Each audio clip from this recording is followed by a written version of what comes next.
अंतरिक्ष की ओर देख हमें लगता है कि मानो एक वीराना और बिल्कुल सुनसान सी जगह है ये स्पेस। और इस पूरे वीरान इलाके में हम इंसानों जैसा अन्य किसी और सभ्यता के होने के रत्ती भर भी चांसेस नहीं है, जिसका मतलब ये कि पूरा ब्रह्मांड बिल्कुल शांत है और हम इंसानों के अलावा यहाँ और कोई दूसरा नहीं है जो अंतरिक्ष की खोज में इधर उधर भटकता हो। और ऐसा वैज्ञानिकों द्वारा किए गए कई रिसर्च में अभी तक प्रूफ हो चुका है। वॉयेजर 1 जो कि अभी तक का अंतरिक्ष में सबसे ज्यादा दूरी तय करने वाला अंतरिक्ष यान है, जो पिछले 44 सालों से अपना सफर तय कर रहा है और जो अभी भी धरती तक डेटा भेजने के काम में जुटा है। लेकिन एक दिन अचानक वैज्ञानिकों ने इसके भेजे गए डेटा में पाए गए एक बड़ा ही अद्भुत और चौंकाने वाला ब्रह्मांडीय आवाज को सुना, जिसे सुनकर सबके होश उड़ गए। वैसे तो इस वॉयेजर 1 यान के पहले भी कई ऐसे तरह के सिग्नल हम तक भेजे जा चुके हैं, लेकिन सबसे चौंकाने वाली बात तो ये है कि अभी के रिसेंट टाइम में भेजा गया ये सिग्नल पिछले सारे सिग्नलों से काफी अलग है। और शायद इंसानी इतिहास में ऐसा पहली बार हुआ हो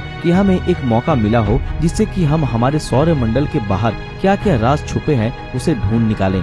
दोस्तों, वॉयेजर 1 द्वारा भेजा गया ये अनोखा सा सिग्नल धरती से 1400 करोड़ किलोमीटर से भी ज्यादा दूरी पे मिला है। और आप ये जानकर चौंक जाएंगे कि ये आवाज 3 किलोहर्ट्ज के रो में 3 साल तक वैसी की वैसी ही रुकी है। और वैज्ञानिक ऐसा अनुमान लगा रहे हैं कि ये सिग्नल वॉयेजर 1 द्वारा रिकॉर्ड की गई अभी तक की सबसे स्थिर और सबसे लंबे समय तक सुनाई देने वाली सिग्नल है। और जब तक वॉयेजर 1 अंतरिक्ष यान ये पता नहीं लगा लेता कि ये रहस्यमय आवाज किस जगह से आ रही है, तब तक वैज्ञानिकों के लिए इसके बारे में कुछ भी जानना मुमकिन नहीं है। कुछ वैज्ञानिक ये मानते हैं कि ये सिग्नल प्लाज्मा वेव्स की है, जो ब्रह्मांड की गहराइयों में इधर उधर भटकते रहते हैं। दोस्तों, आप लोगों को ये बता दें कि अंतरिक्ष में पाया जाने वाला प्लाज्मा वो मटेरियल है जो ब्रह्मांड में मौजूद हर कॉस्मिक ऑब्जेक्ट के बनने और नष्ट होने का मेन मटेरियल है। चौंकाने वाली बात तो ये थी कि इस यान के करोड़ों किलोमीटर दूर चले जाने के बाद भी ये आवाज वैसी की वैसी ही रही। इस साउंड की स्थिरता के कारण कई वैज्ञानिकों का ऐसा मानना है कि किसी प्रकार के ऊर्जा के स्रोत से इस प्रकार की आवाज की उत्पत्ति हुई है, जिसके बारे में अभी तक हमें कुछ भी मालूम नहीं चल पाया है। लेकिन सबसे हैरान करने वाली बात तो ये है कि अंतरिक्ष तो बिल्कुल भी शांत है, तो फिर ये आवाज उत्पन्न हुई कैसे? वैसे ये बात भी सच है कि अंतरिक्ष एक वैक्यूम की तरह है और इसमें आवाज बहुत जल्द गुम हो जाती है। यहाँ तक कि ब्लैक होल्स के टकराने के और बड़े से बड़े सुपरनोवा के एक्सप्लोशन के आवाज भी अंतरिक्ष में गुम सी हो जाती है। वैसे अंतरिक्ष में अलग अलग तरह के शक्तिशाली मैग्नेटिक वेव यात्रा करते रहते हैं और रेडियो वेव उनमें से ही एक है। और हम इंसानों के कानों में इतनी क्षमता नहीं है कि हम इन रेडियो वेव्स को सुन सके, इसलिए वैज्ञानिक रेडियो वेव्स को आवाज में तब्दील कर देते हैं इंस्ट्रूमेंट्स के जरिए। चलिए दोस्तों, अब आपको हम वॉयेजर 1 से भेजे हुए उस मैसेज को सुनाते हैं, जरा ध्यान से सुनिएगा। दोस्तों, अब शायद आप ये सोच रहे होंगे कि वॉयेजर 1 अंतरिक्ष यान ने इस सिग्नल को कैसे रिकॉर्ड कर धरती तक भेजा होगा। दोस्तों, इस स्पेसक्राफ्ट में 2 हाइपर सेंसिटिव एंटेना लगे हैं, जो स्पेशली इसलिए डिजाइन किए गए हैं ताकि ये अंतरिक्ष में हो रहे प्लाज्मा वेरिएशंस को पहचान कर उन्हें रिकॉर्ड कर सके। लेकिन कड़वा सच ये है कि बहुत ही जल्द अब हमें वॉयेजर 1 से किसी भी प्रकार के सिग्नल मिलना बंद हो जाएंगे और इसका कारण है कि इसका पावर अब खत्म होने के कगार पर आ चुका है। इसी के कारण इस यान के अत्यधिक जरूरी इंस्ट्रूमेंट्स अब बस ज्यादा से ज्यादा 3 या 4 साल तक ही चलेंगे। लेकिन हमें वॉयेजर 1 अंतरिक्ष यान का शुक्रिया अदा करना चाहिए, क्योंकि ये हमारे उम्मीद से भी ज्यादा दिनों तक स्पेस में यात्रा कर रहा है और हर पल हमें अपने किए गए खोजों से चौंकाता आ रहा है। इसके पहले भी नासा ने कई अद्भुत तरह के स्पेस साउंड्स को कैप्चर किया है, जिसने वैज्ञानिकों को चौंकाने में कोई कसर नहीं छोड़ी है।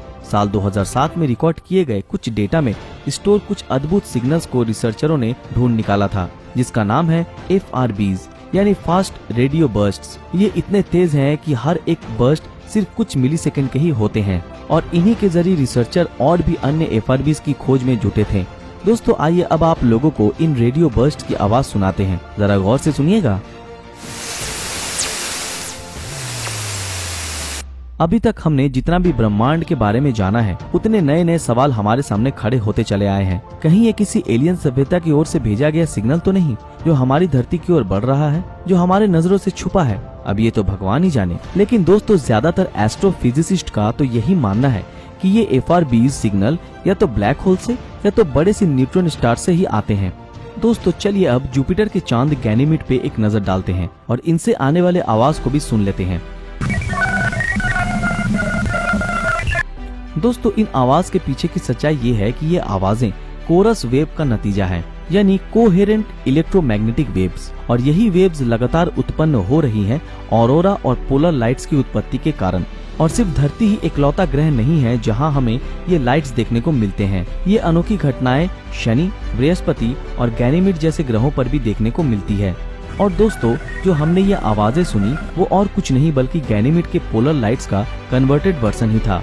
दोस्तों, वैसे वॉयेजर 1 स्पेसक्राफ्ट के बाद नासा एक अंतरिक्ष यान को लॉन्च करने वाला है जिसका लाइफ स्पैन कम से कम 50 सालों का होगा और जो हमसे करोड़ों किलोमीटर दूरी पे रहकर हमारे पूरे गैलेक्सी का अध्ययन करेगा और ब्रह्मांड के अनसुलझे राजों का पता लगाएगा। तो दोस्तों, इस बारे में आपकी क्या राय है हमें कमेंट में जरूर बताएं। आज का ये वीडियो आप लोगों को कैसा लगा हमें कमेंट में जरूर बताएं। अगर आज का हमारे ये वीडियो आप लोगों को पसंद आया तो इस वीडियो को लाइक और ज्यादा से ज्यादा शेयर जरूर करें और जिन लोगों ने हमारे फेसबुक पेज को अभी तक फॉलो नहीं किया वो तुरंत फॉलो कर दें। तो फिर मिलेंगे आपके साथ अगले वीडियो में, तब तक के लिए अलविदा।